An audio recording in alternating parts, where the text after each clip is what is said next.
கன்னிராசி நேயர்களுக்கு இன்றைய தினம் சாதகமாக இருக்குது. திருமண காரியம் கைகூடி வரும், பேச்சுவார்த்தைகள் வெற்றி பெறும், மற்றவர்கள் மூலமாக காரியத்தை சாதித்து கொள்வதுக்கு ரொம்பவுமே சூப்பராக இருக்குது. பார்ட்னர்ஷிப்பெல்லாம் ரொம்ப பிரமாதமாக இருக்குது.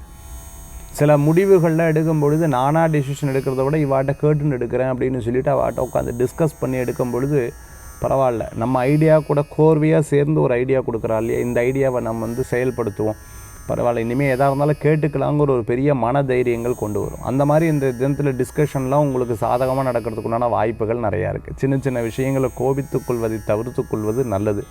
விடாமுயற்சி லாபத்தை கொடுக்கக்கூடியதாக இருக்கும். நல்ல நட்புகள் உங்களுக்கு மன திருப்தியை தரும்.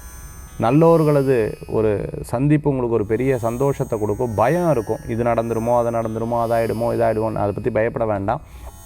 எல்லாமே உங்களுக்கு வெற்றி அடிக்கக்கூடிய வாய்ப்புகள். புது வாகனம் வாங்குறது, புது வீடு வாங்குறது, புதுசாக ஏதேனும் பொருட்கள் வாங்குறது, வாட்ச் வாங்குறது, அதேமாதிரி வீட்டுக்கு தேவையான பொருட்கள் வாங்கி மகிழ்ச்சி அடையக்கூடிய அற்புதமான தினம் இன்றைய தினம். கன்னிராசி அன்பர்கள் வீட்டுக்கு தேவையான ஒரு பொருள் வாங்கி அதை 4 பேர்கிட்ட எடுத்து சொல்லி அவளும் சந்தோஷப்பட்டு இது எங்கே வாங்கினேன்னு சொல்லும்போது அது ஒரு பிஸ்னஸாக கூட க்ரியேட் ஆகிடும். ஆச்சரியமாக இருக்கும். இன்றைய தினத்தில் வழிபடக்கூடிய தெய்வம் பார்த்துட்டுனா ஐயப்ப சுவாமி வழிபாடு வெற்றி வழிபாடு.